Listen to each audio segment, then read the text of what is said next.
right, time to enter a contest here. Baseball Hall of Fame autographs, his channel, you can see it here on YouTube. He's got a giveaway for a Dick Allen autograph. Here's my Dick Allen rookie.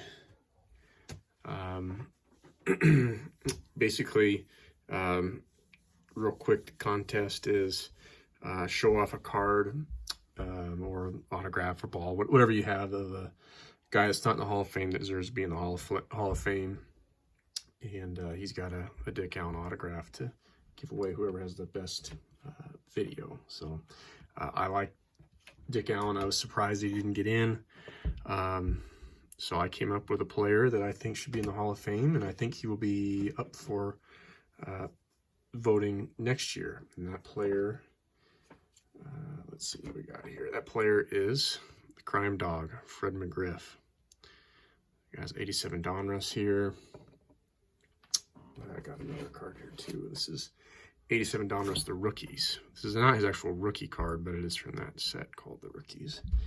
I do have I realized I don't have a McGriff rookie, and I've got his rookie, and I think I got an autograph coming in the mail as well. But talking about the Crime Dog, Fred McGriff. So my quick case why he should be in the Hall of Fame. McGriff played from 86 to 04. He came up, was drafted by the Yankees. First off, kind of a neat story, I guess, going back before that. He grew up in Tampa. He was actually cut from his high school team his sophomore year, but kept at it, didn't give up type story. So a really neat story. I'm listening to a podcast right now with Brett Boone. If you're interested in it, it's pretty good hearing Fred McGriff and telling about his story. Seems like a really good guy. But anyways, came to prominence in Toronto after getting drafted by the Yankees, traded to Toronto. He ended up playing for 6 teams, but most notably playing in Toronto, San Diego, and Atlanta were his big, at most of his big numbers. 5-time All-Star, 1995 World Series winner, 3-time Silver Slugger, All-Star MVP, 2,490 hits. It's 103rd all-time. 493 home runs, which is 29th all-time.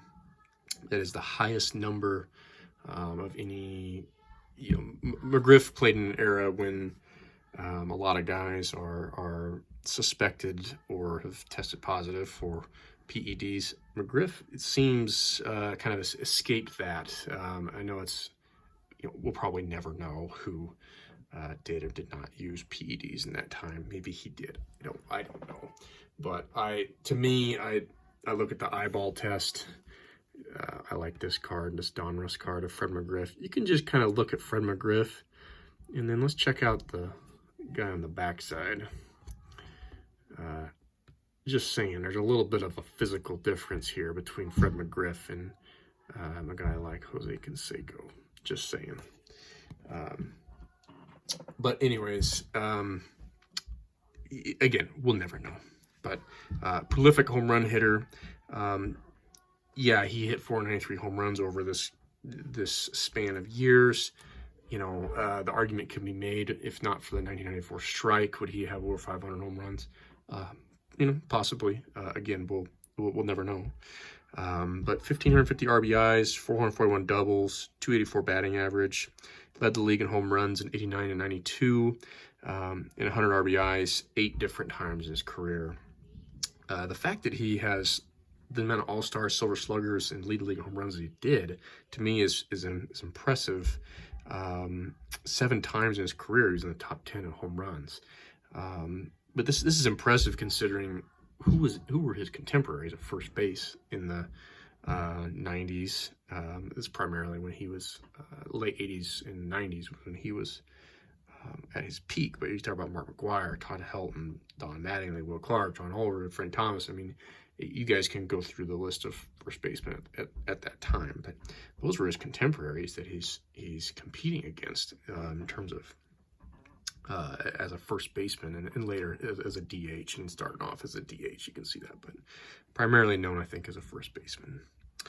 But yeah, 30 home runs 30 home runs with 5 different teams. One of only 2 players to do that, the other being Gary Sheffield. So that's pretty impressive. And then I may have said this already, but 10 seasons with more than 30 home runs. So very prolific player.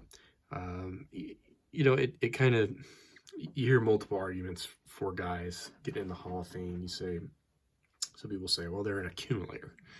Well, yeah, Fred McGriff played for quite a while, but, you know, he was able to stay in the big leagues for that long. I mean, teams were signing him. You know, I have a hard time when people hold that against the guy and say he's an accumulator, and then we turn around and we say, well, this guy only played, you know, this short amount of time, so he shouldn't be in the, you know, the number of years, you know, that's done. You know, that they were able to maintain enough ability to stay in the big leagues that long. So anyways, I think Fred McGriff, without a doubt, should be a Hall of Famer. He's 7 home runs shy of a number that would be a lock. The fact that he didn't get the votes, looking at his the percentage of votes that he got in the 10 years he was on the ballot, to me is just I don't think it's right. I mean, he didn't even come close to getting in, and I think that is I think he should be in, you know, without a doubt. Just that number of home runs and that consistent play that he had for so many years, I think puts him in the Hall. So anyways, hope that I'm considered for the contest. Like I said, I think that Dick Allen autograph would go well in my collection. And like I said, I like Dick Allen too. I think he's another guy that should be in the Hall of Fame. So anyways, thanks.